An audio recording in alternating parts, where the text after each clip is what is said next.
Pada permulaannya, Wijaya sebenarnya hanya ingin bersenang-senang dengan mempermainkan Dewi yang terlihat lugu. Dan dia mulai mengajukan permintaan yang tidak pantas kepada Dewi, yaitu berhubungan di luar pernikahan. Jangan sekali-kali membuat masalah dengan anak perempuan saya, atau kelamin kamu akan hilang. Tegas ayah Dewi dengan nada serius. Wijaya sedang asik bersenang-senang dengan salah satu wanita yang ia selingkuhi di daerah kelaminnya. Rasa sakit yang tajam melanda dirinya, dan dalam sekejap kelaminnya lenyap, menghilang secara misterius.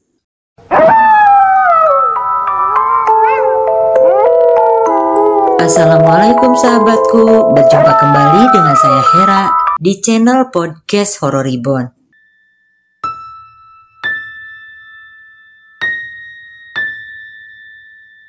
Dewi seorang gadis keturunan Dayak yang berasal dari pedalaman Kalimantan.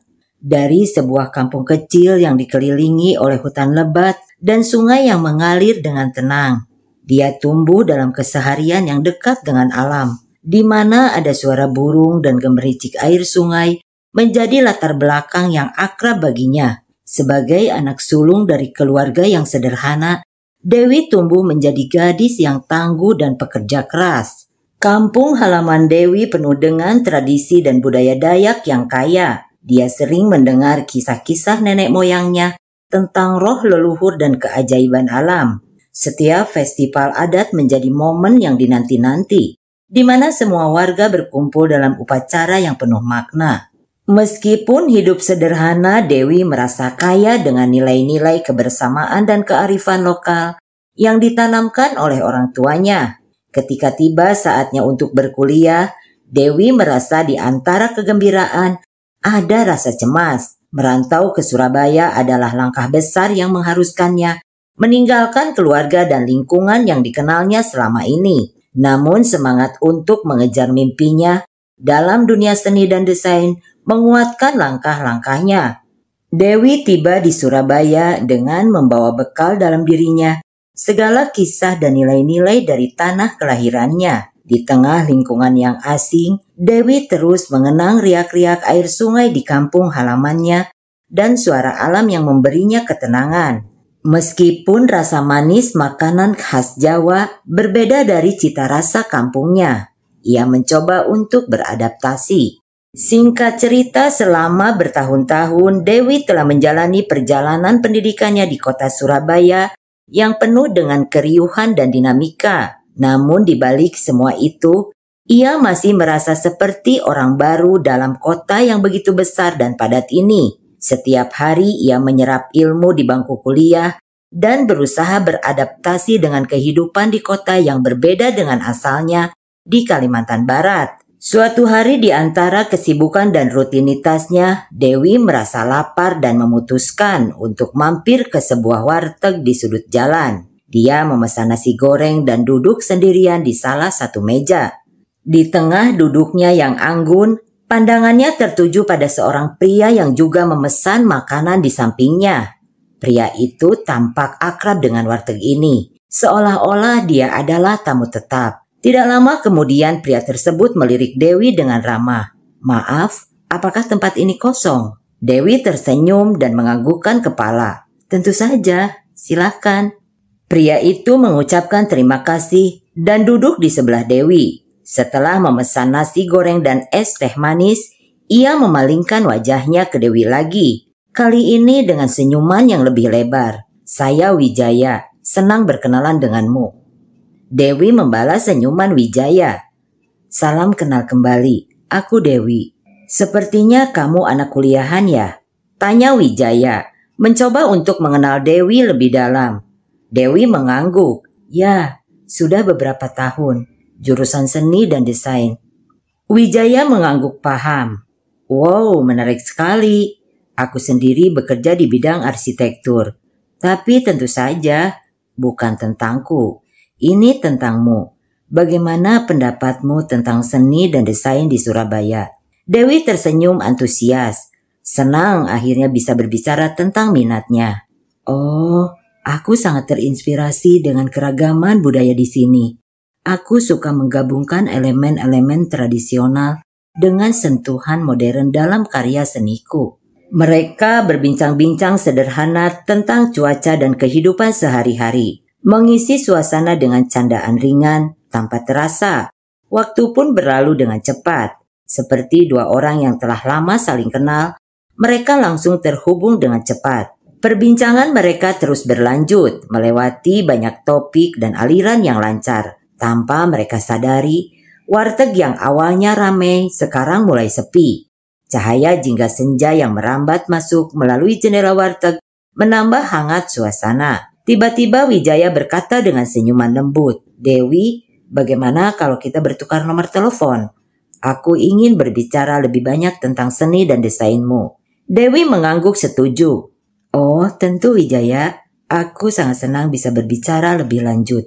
Di tengah keriuhan kota besar di sebuah warteg yang sederhana, perkenalan sederhana inilah yang membuka pintu bagi Dewi dan Wijaya untuk mengukir kisah perjalanan baru. Awal yang menjanjikan di antara dua jiwa yang akrab dalam sekejap. Pertemuan di warteg itu memberi Wijaya semangat baru untuk mendekati Dewi. Dia merasa terpesona oleh kepolosan dan kerendahan hati Dewi. Sementara itu, Dewi pun merasa senang dengan perkenalan itu. Dia merasa bahwa Wijaya adalah seseorang yang baik dan berjiwa mulia.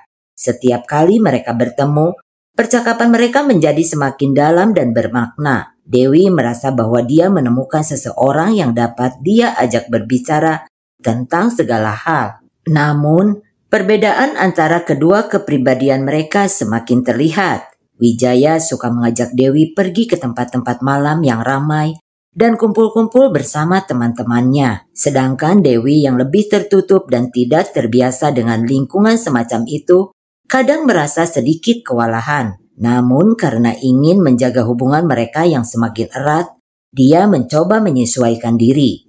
Seiring waktu, Wijaya semakin sering mengajak Dewi pergi ke acara malam. Dewi merasa tidak nyaman dengan lingkungan itu. Tetapi karena ingin membuat Wijaya senang, dia terus menerima undangan-undangan tersebut.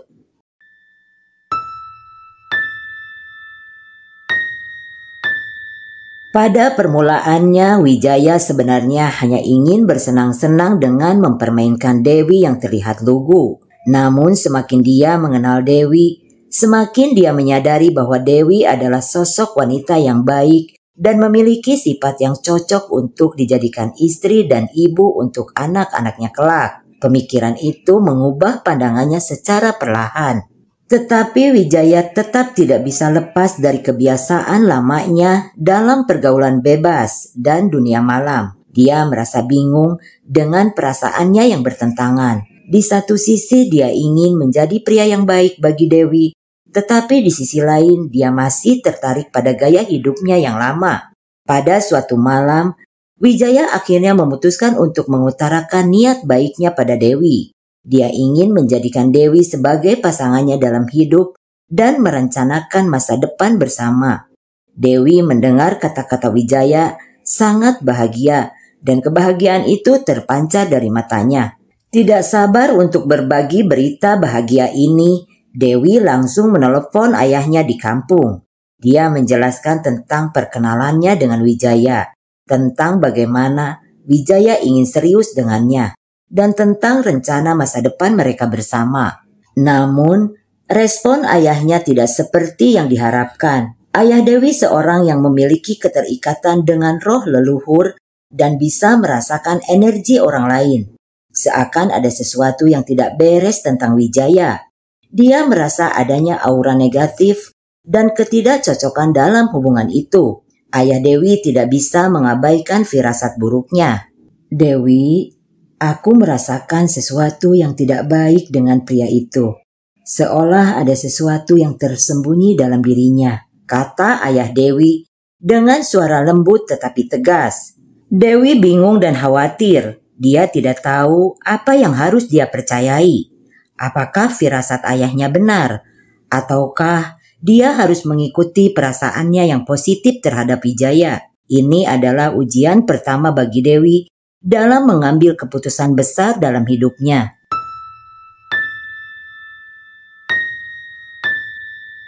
Di dalam kebingungannya, Dewi merenungkan banyak hal. Dia ingat akan nilai-nilai yang ditanamkan oleh orang tuanya, khususnya tentang mendengarkan naluri dan intuisi. Tetapi dia juga merasa begitu dekat dengan Wijaya dan semua momen indah yang telah mereka lewati bersama.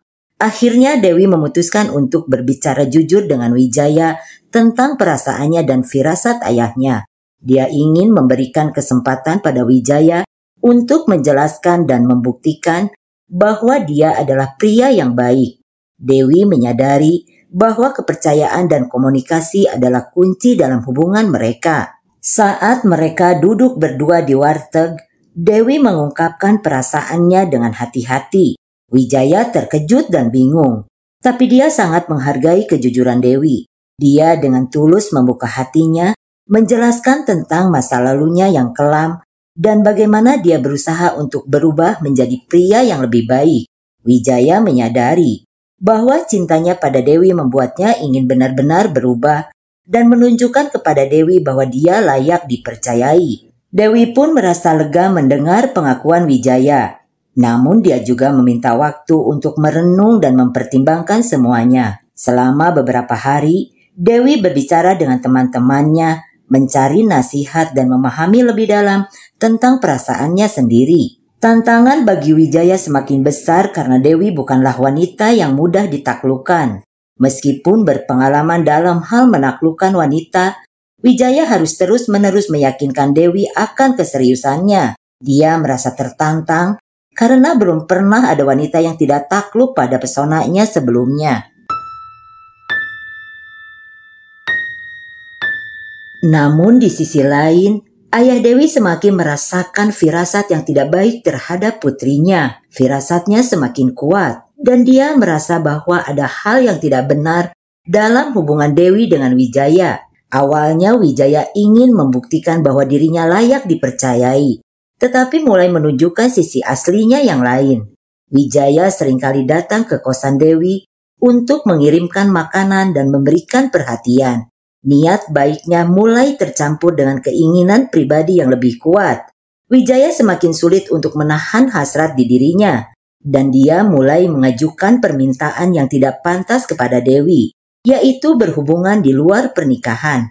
Dewi merasa terkejut dan terguncang oleh perubahan perilaku Wijaya. Dia merasa dilema antara perasaan yang tumbuh di antara mereka dan tuntutan yang tidak pantas dari Wijaya. Kebingungan ini semakin memperumit hubungan mereka dan membuat Dewi merasa semakin terjebak dalam situasi yang sulit. Wijaya memaksakan kehendaknya dengan cara yang baik, namun Dewi berusaha menolak keinginan Wijaya. Sementara itu, ayah Dewi semakin yakin bahwa firasat buruknya benar adanya. Dia merasa bahwa ada sesuatu yang tersembunyi di balik sikap Wijaya, dan dia merasa semakin perlu untuk melindungi putrinya. Tiba-tiba telepon berdering, memecah kesibukan Dewi dan Wijaya. Ayah Dewi menelepon dengan nada khawatir. "Apakah kamu baik-baik saja, Nak?" "Aku baik-baik saja, Pak," jawab Dewi dengan usaha keras menyembunyikan kegugupannya di tengah kekacauan emosinya dalam mengambil keputusan. Wijaya mendengarnya dengan acuh tak acuh, sedikit kesal bahwa momen mereka terganggu. Walaupun dia menyadari bahwa yang menelpon adalah ayah Dewi. "Laki-laki itu berada di sana ya?" tanya ayah Dewi dengan nada tinggi. Dewi mengangguk gemetar sebagai jawabannya. Sementara itu, Wijaya merasa frustasi karena keinginannya tidak terpenuhi. "Berikan telepon ini kepada laki-laki itu," ujar ayah Dewi dengan nada tegas. "Bapak ingin berbicara denganmu, Mas," ucap Dewi dengan cemas. Sejak mereka resmi menjadi pasangan, Dewi memanggil Wijaya dengan sebutan Mas. Dewi memberikan telepon tersebut kepada Wijaya, dan dengan sedikit gemetar, Wijaya mengambil telepon itu dari tangannya. Sebetulnya Wijaya merasa gugup saat menerima telepon dari ayah Dewi. Suaranya terdengar agak gemetar ketika dia menjawab panggilan itu. "Jangan sekali-kali membuat masalah dengan anak perempuan saya, atau kelamin kamu akan hilang," tegas ayah Dewi dengan nada serius. Ketegangan langsung mengisi ruangan. Wijaya terdiam, merasa tertekan oleh ancaman ayah Dewi. Dia merasa tegang karena sadar bahwa ayah Dewi sangat erat berhubungan dengan hal mistis dan kekuatan yang bisa dia rasakan. Tetapi dalam keadaan tersebut, dia juga merasa bahwa dirinya tidak bisa dipaksa seperti ini.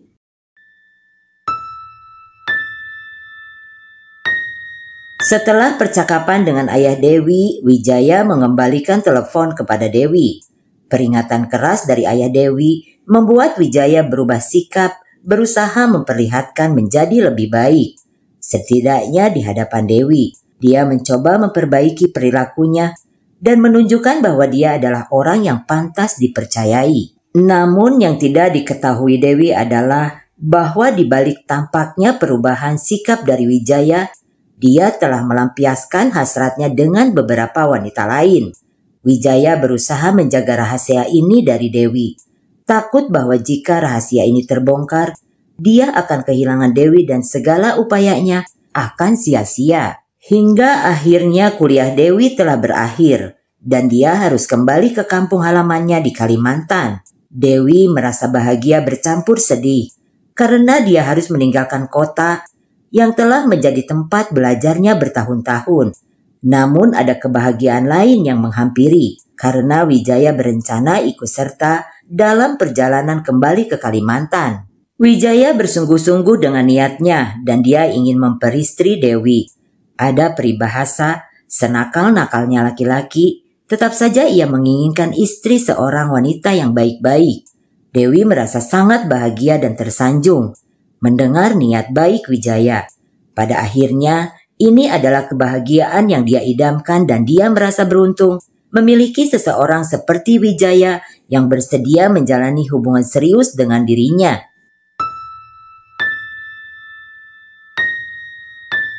Sebelum berangkat, ayah Dewi memberikan pesan penting kepada mereka berdua.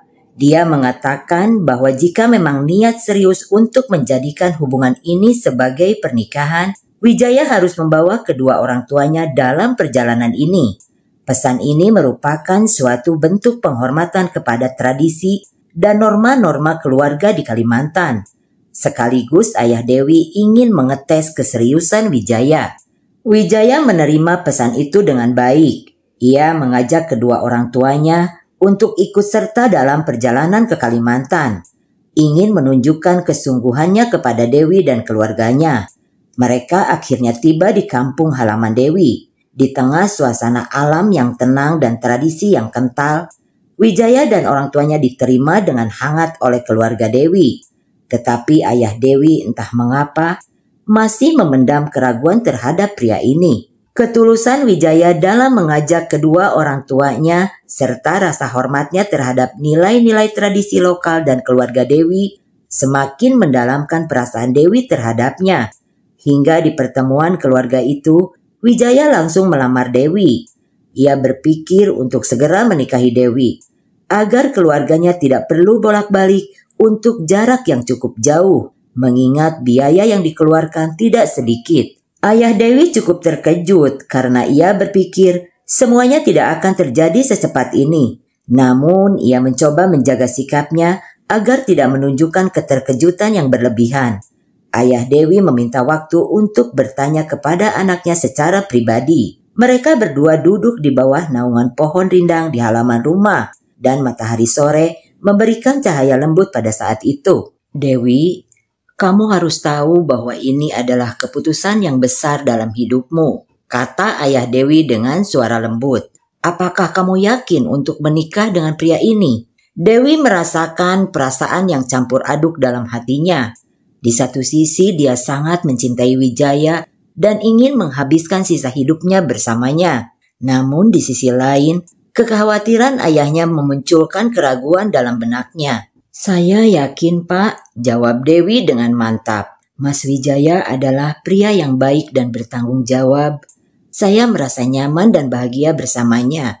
Ayah Dewi terdiam sejenak, merenungkan kata-kata putrinya. Dia melihat ekspresi Dewi yang penuh keyakinan dan cinta terhadap Wijaya. Namun rasa khawatirnya masih melekat.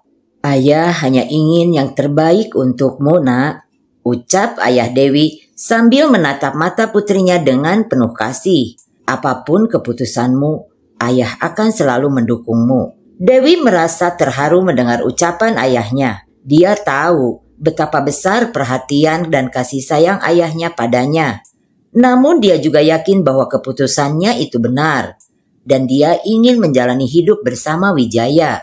Setelah berbicara dengan ayahnya, Dewi kembali ke pertemuan keluarga dengan senyuman di wajahnya. Dia mengumumkan keputusannya dengan mantap bahwa dia menerima lamaran Wijaya. Keluarga dan tamu-tamu yang hadir merasa senang dan memberikan ucapan selamat kepada mereka berdua.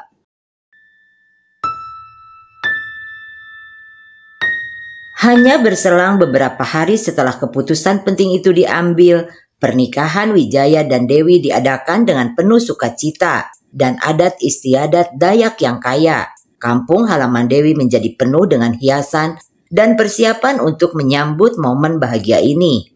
Acara pernikahan dimulai dengan upacara adat yang penuh makna.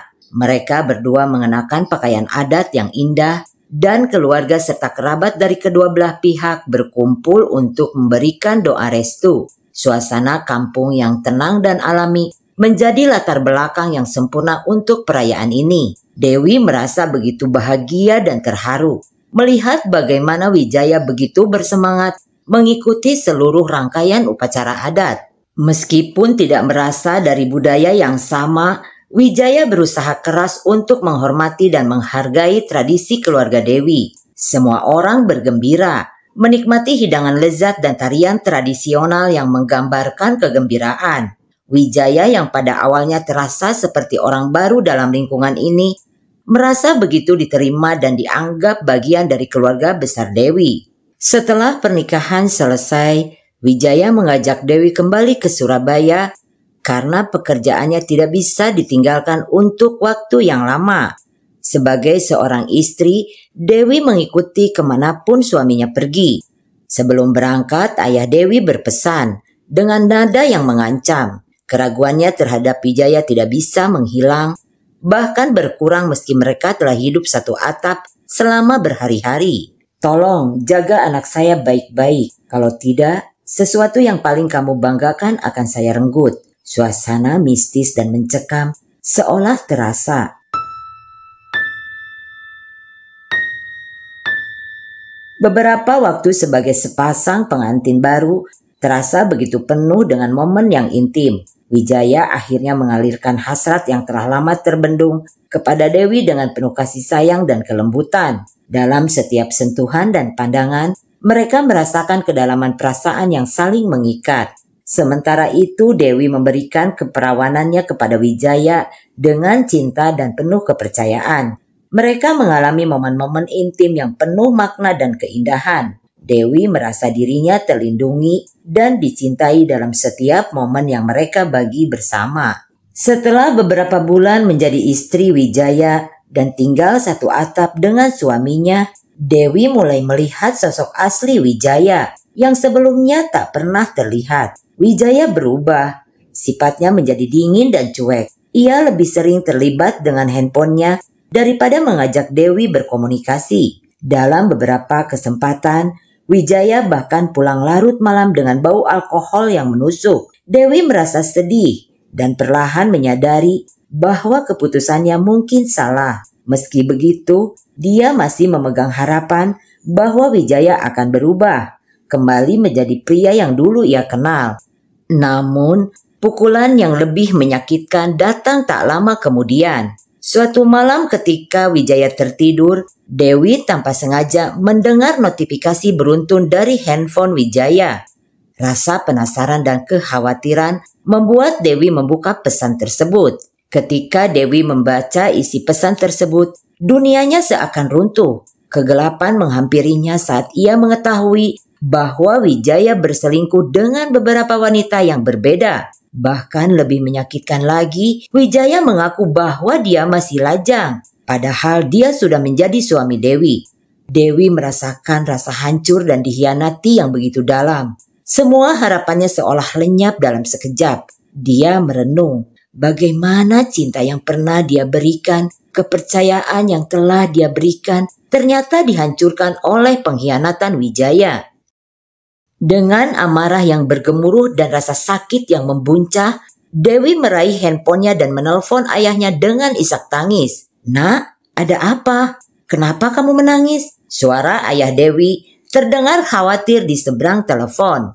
Ayah, aku tak tahu harus berbuat apa. Semuanya sudah hancur, Ayah," gumam Dewi sambil terisak. "Apa yang terjadi, Dewi? Tenanglah, ceritakan pada ayah." Ayah Dewi mencoba menenangkan putrinya. "Sudah beberapa bulan ini, Wijaya berubah.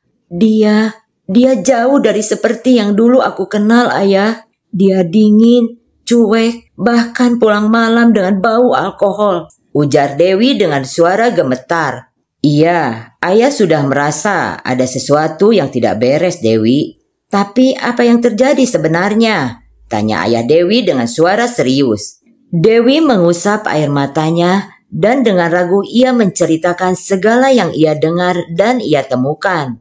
"Ayah, tadi tanpa sengaja aku dengar notifikasi terus-menerus dari handphonenya. Aku lalu membukanya, Ayah, dan isinya sangat mengerikan. Wijaya berselingkuh dengan wanita lain dan dia mengakui bahwa dia masih menjalani kehidupan yang lajang." Dalam diam, ayah Dewi terlihat berpikir. Kemudian dia berkata dengan suara lembut, "Dewi, kadang firasat orang tua memang tidak salah. Tapi dalam kondisi seperti ini, yang terpenting adalah bagaimana kita menghadapi kenyataan ini. Apakah kamu sudah bicara dengan Wijaya?" Dewi menggelengkan kepala meski ayahnya tidak bisa melihatnya. "Belum, Ayah. Aku masih bingung, marah dan sakit hati. Aku tidak tahu apa yang harus aku lakukan." Ayah Dewi berbicara dengan nada tegas namun penuh kasih. "Dewi, kembalilah ke rumah. Ayah dan ibu akan selalu mendukungmu. Ini bukan kesalahanmu dan kamu tidak sendirian menghadapinya. Pilihlah apa yang terbaik untukmu, meski mungkin akan sulit." Dewi merasa tenang mendengar kata-kata ayahnya. "Terima kasih, Ayah." "Ingat, Dewi, kamu berharga dan kamu pantas mendapatkan yang terbaik. Kami akan selalu ada untukmu," kata ayah Dewi dengan penuh dukungan. Dengan tangis yang masih terbata-bata, Dewi berterima kasih lagi kepada ayahnya dan mengakhiri percakapan telepon itu. Sejenak ia merenung tentang keputusan yang harus diambilnya. Tapi dalam hati suara firasat ayahnya semakin menguat dan mendekatinya pada kebenaran yang mungkin sulit dihadapi.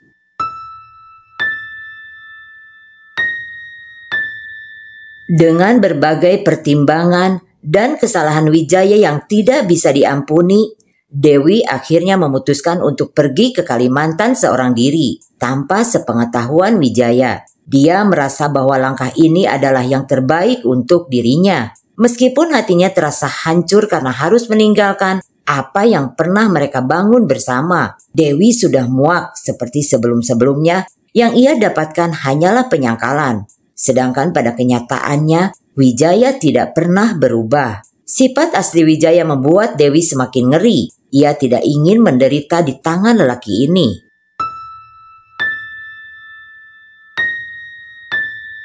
Sementara itu di tempat yang jauh, Wijaya sedang asik bersenang-senang dengan salah satu wanita yang ia selingkuhi. Mereka memasuki kamar hotel bersama, dipenuhi dengan tawa dan kegembiraan. Namun, tiba-tiba Wijaya merasakan sensasi aneh yang tak terduga di daerah kelaminnya. Rasa sakit yang tajam melanda dirinya, dan dengan wajah pucat, ia segera berlari menuju kamar mandi. Di dalam kamar mandi, Wijaya mengalami kejadian yang sangat aneh dan mistis. Kelaminnya mulai mengeluarkan cairan putih yang tak dikenal. Lalu seakan-akan dihisap masuk ke dalam tubuhnya. Dan dalam sekejap, kelaminnya lenyap, menghilang secara misterius. Wijaya merasakan kebingungan, ketakutan dan rasa sakit yang tak tertahankan. Dia mencoba mencari jawaban atas apa yang baru saja terjadi.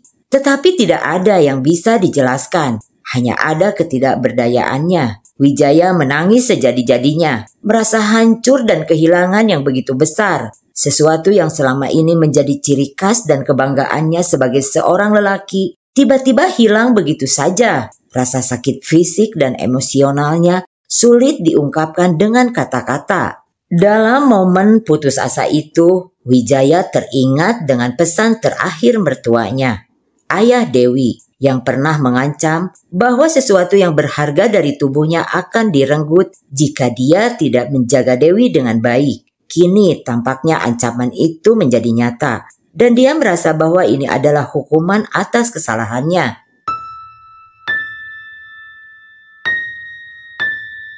Wijaya semakin terkejut saat mengetahui bahwa Dewi telah pergi, meninggalkan sepucuk surat di tempat tidur mereka. Rasa sesal dan kekosongan mengisi hatinya, menyadari bahwa tindakannya telah merusak segalanya. Wijaya semakin frustasi karena dia tidak tahu bagaimana cara menghadapi ayah Dewi setelah melakukan kesalahan besar ini. Tapi sebelum mencoba langkah terakhirnya, Wijaya mencari bantuan dari beberapa dukun di daerahnya. Dia berharap ada cara untuk memulihkan apa yang telah hilang.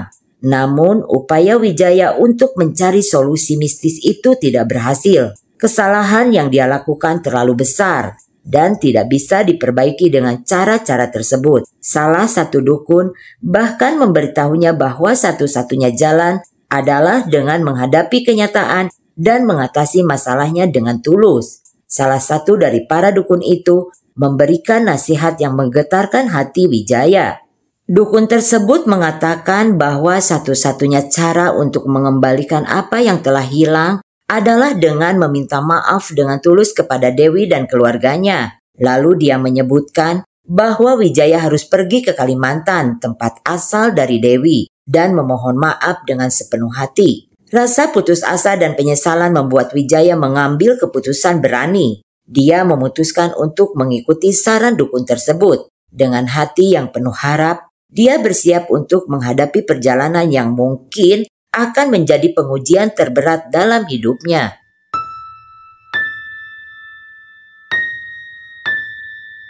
Wijaya semakin tersiksa. Tiap kali ia ingin buang air kecil, ia bingung bagaimana air seninya bisa keluar, sedangkan kemaluannya pun tidak ada.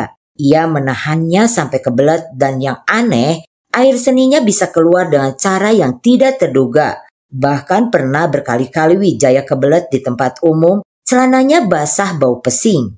Kejadian ini mengubah segalanya dalam sekejap. Wijaya yang dulu sombong dan penuh hasrat, kini terpuruk dan terhilang. Semua keinginan dan nafsu yang selama ini menjadi sifat dominannya tiba-tiba sirna begitu saja. Kini dia merasakan kekosongan dalam dirinya yang tak bisa diisi dengan apapun. Rasa percaya dirinya jatuh sejatuh-jatuhnya. Dalam keheningan kamarnya, Wijaya merenungkan segala tindakan yang telah membawanya ke titik ini. Dia merasa bersalah atas semua kesalahannya dan menyadari bahwa dia telah kehilangan banyak hal karena nafsunya yang tak terkendali.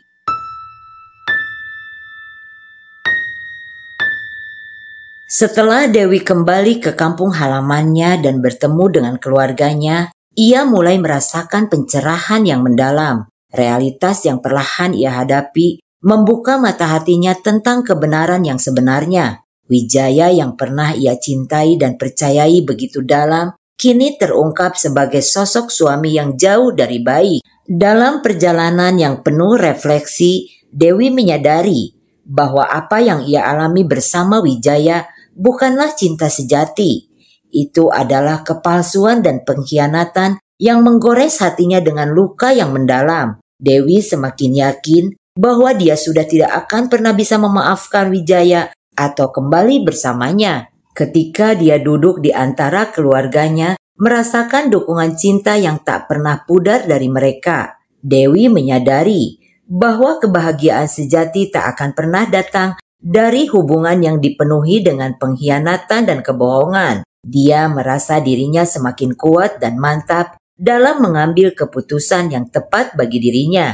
Dewi tahu bahwa untuk mencari kebahagiaan dan makna sejati dalam hidup, ia harus meninggalkan masa lalu yang penuh dengan rasa sakit. Meskipun awalnya perpisahan itu mungkin menakutkan dan sulit, Dewi akan menghadapinya dengan kepala tegak dan hati yang lega. Dewi pun mengetahui tentang apa yang dilakukan ayahnya kepada Wijaya. Dewi bungkam tanpa pencegahan. Baginya Wijaya pantas mendapatkannya.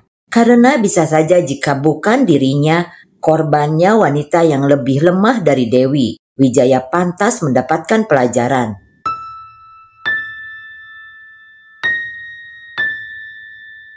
Setelah Wijaya tiba di rumah Dewi, Dewi telah membuat keputusan bulat untuk tidak ingin lagi berhubungan dengan Wijaya. Dengan hati yang tulus, Wijaya berlutut di depan ayah Dewi. Dia menangis, memohon maaf, dan berharap agar kemaluannya bisa dikembalikan seperti semula. Ayah, maaf, saat pernikahan kita, aku telah melanggar perjanjian adat. Aku menyesal, kata Wijaya dengan suara penuh penyesalan. Tatapan ayah Dewi tajam, penuh pertanyaan dan kekecewaan. Kenapa kamu melakukan ini? Tanyanya dengan tegas. Wijaya tidak bisa menemukan kata-kata.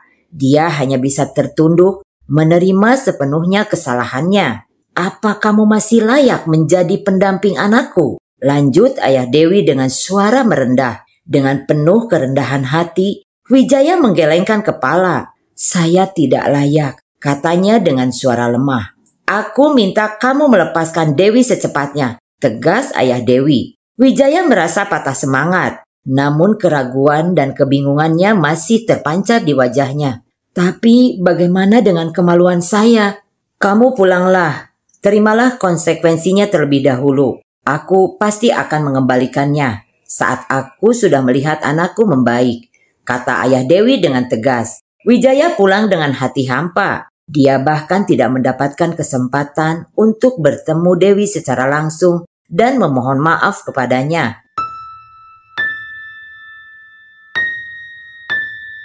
Kini dia tidak lagi merasakan hasrat yang menggebu. Rasa maskulinitasnya telah sirna. Hari-harinya menjadi suram dan gelap. Karir yang gemilang yang pernah dikejarnya runtuh dalam sekejap karena masalah serius ini. Di tengah kehancuran itu, Wijaya merenung dan akhirnya menyadari bahwa kesalahannya yang didasari oleh kesenangan dan hasrat sesaat telah menghancurkan banyak hati dan kehidupan. Kesedihan pun mendalam melingkupi Wijaya.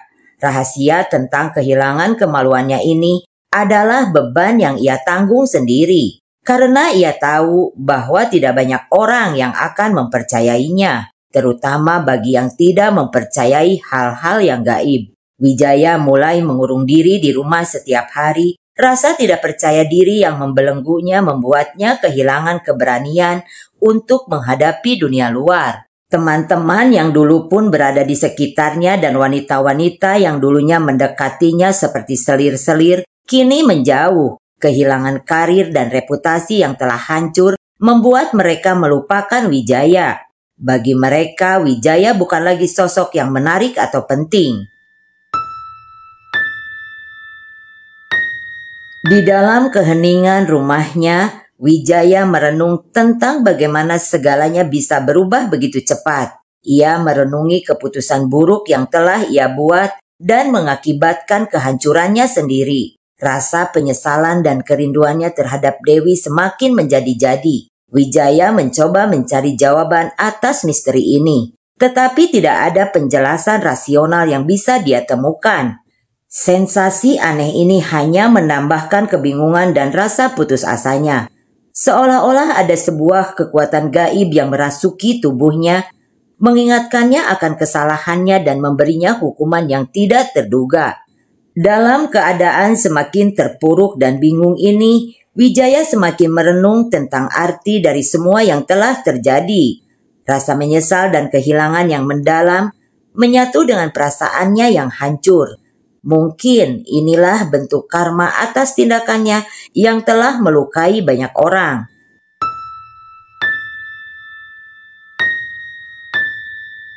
Pada hari yang ke-30 sejak peristiwa yang mengubah hidupnya, Wijaya terbangun dari tidurnya dengan perasaan yang aneh. Seiring dengan rasa bingung yang menguasainya, dia merasakan sesuatu yang berbeda. Hatinya berdebar kencang saat tangannya perlahan meraba bagian yang hilang. Dengan perasaan yang bercampur antara harapan dan ketidakpercayaan, Wijaya mengamati dengan penuh keterkejutan. bahwa kelaminnya telah kembali. Seakan-akan mukjizat telah terjadi. Dia merasakan sensasi yang telah lama dia hilangkan dengan perbuatannya yang egois. Saat menyadari bahwa kelaminnya telah pulih seperti semula, perasaan syukur dan penyesalan bergelayut dalam dirinya.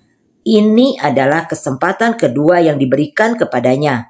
Dan dia bertekad untuk tidak mengulangi kesalahan di masa lalunya.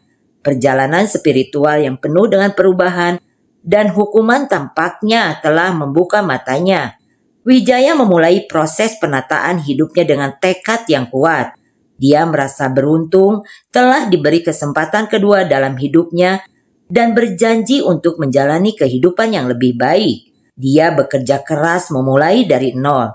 Dan dengan perjuangan yang gigih, harta serta tahtanya perlahan-lahan kembali ia raih.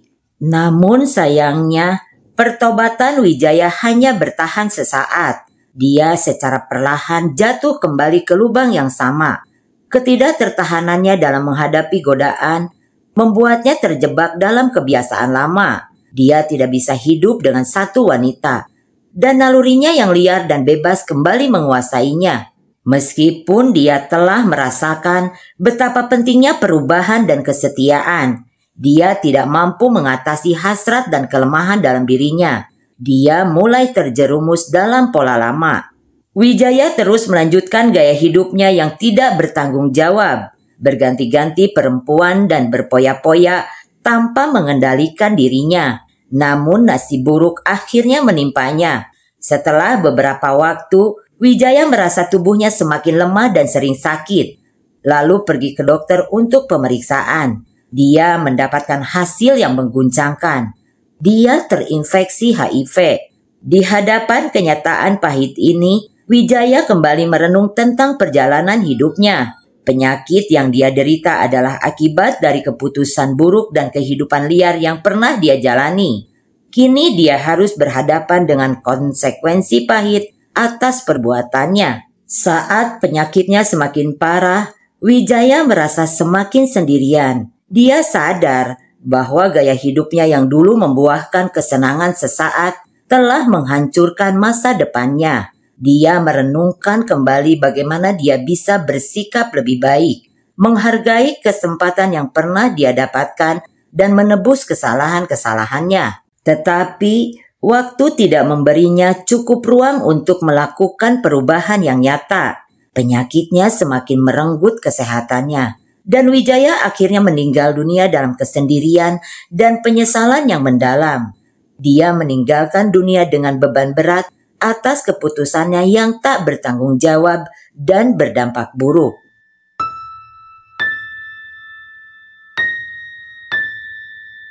Sekian, terima kasih. Semoga bermanfaat. Assalamualaikum. Sapunyere pegasimpai, paturai pa tepang deui.